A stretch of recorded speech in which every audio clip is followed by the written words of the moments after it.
Alright, here we are at the Kroger on a Sunday morning, and you probably heard me say I drive this car to the grocery store, to the gym, doing errands. I don't really understand people who don't do that. Why would I want to drive my regular car when I can show up like this? But on the agenda is these tires. I have had these tires a long time.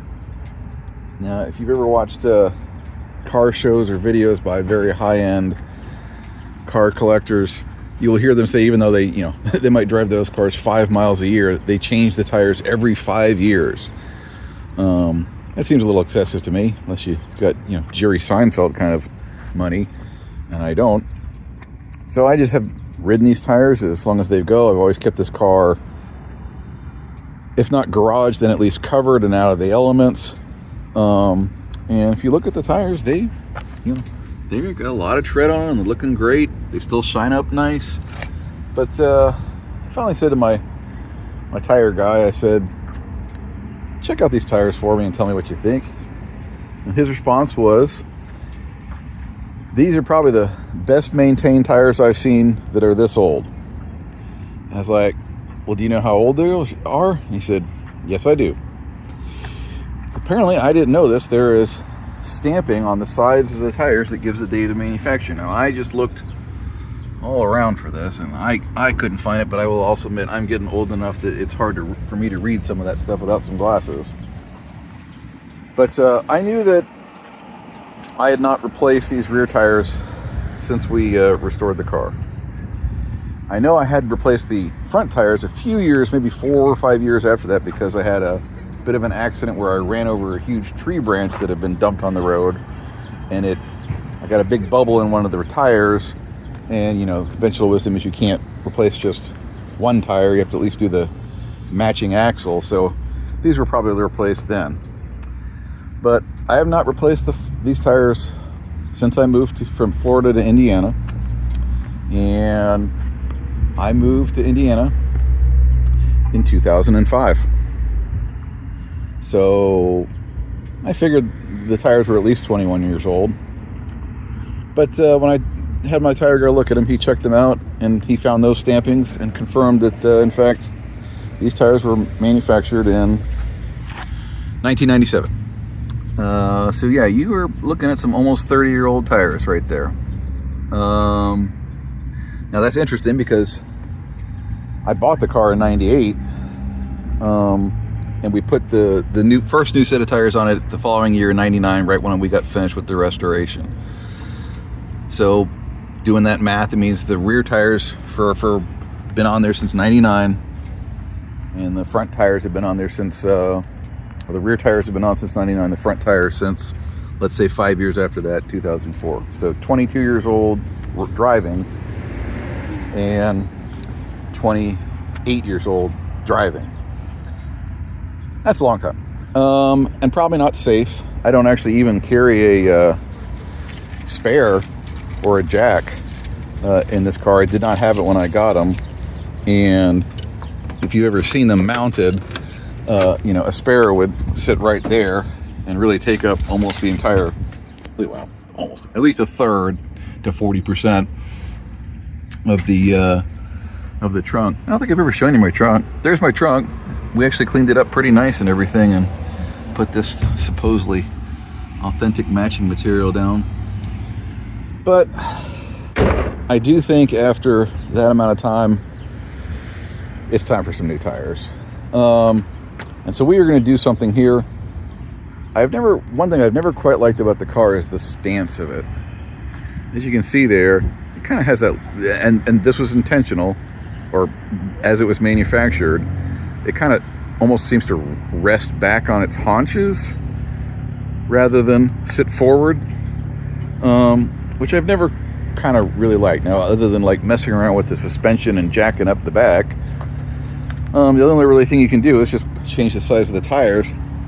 So we're going to do that. So I currently have P235 6015s on the back and 215 6015s on the front.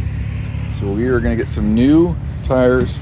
We're going to go bigger. I said go as big as you can reasonably get without worrying about rubbing in the back, and we'll go smaller in the front.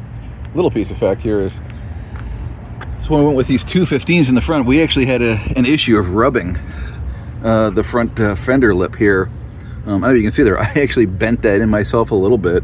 When it's turned all the way in, it was rubbing a tiny bit. So I just bent that in there, but probably an indication that I've always had too big of tires on the front. So we'll check back here with our, I keep saying dubs because I'm old and I'm trying to sound young and cool. Dubs actually refers to the wheels. Some new rubber. So stay tuned. A few moments later.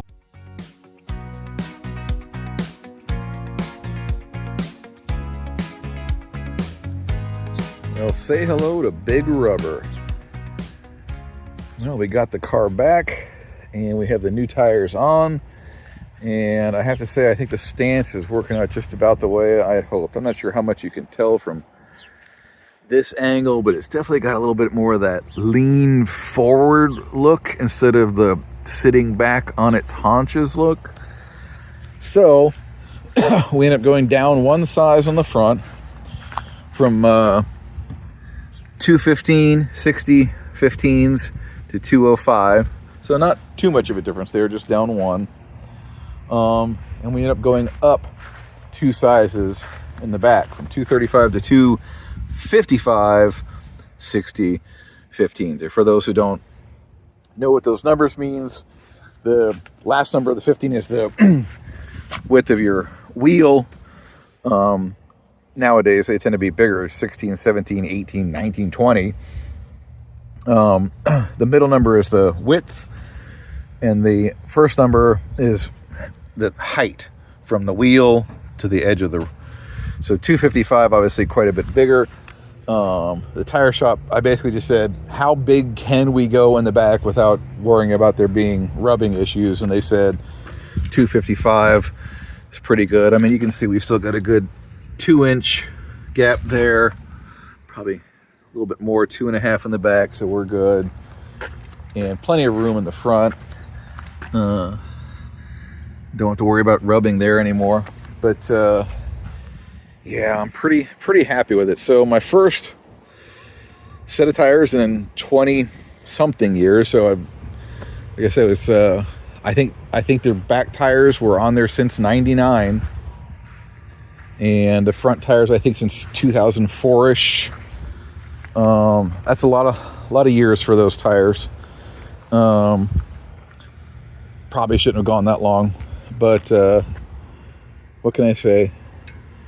It was time for some new kicks, and I think we're going to go ahead and get these shined up a bit. I'm seeing some smudges and stuff on here, probably from the installation. They at least got that blue stuff that is on the tires off. So yeah, let's go ahead and shine these up. All right, so these are looking pretty good. I did see a few smudges and dirty spots here.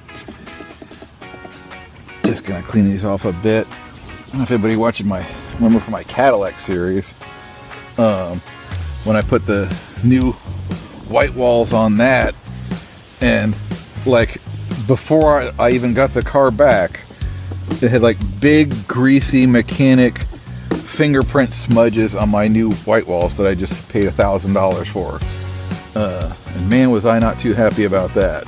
And the nose never really truly came off either. Like even when I sold the car, I could never quite get the smudges out.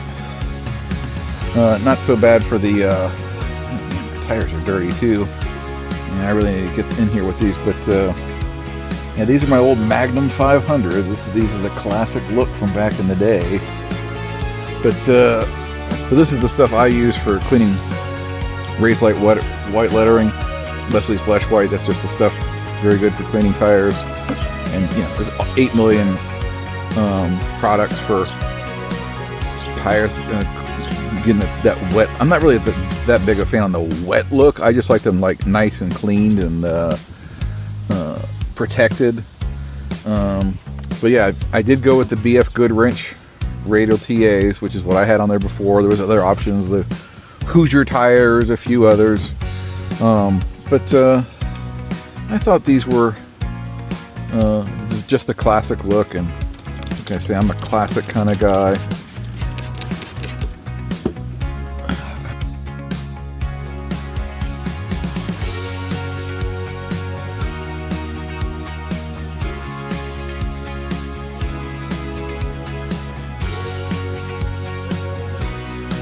Alright, spritzed up and looking nice. Yeah, I know my wheel is dirty, but that looks pretty hot. Alright, well, thanks for watching. Please do hit that subscribe button and make sure to hit the bell notification. We surely do appreciate it.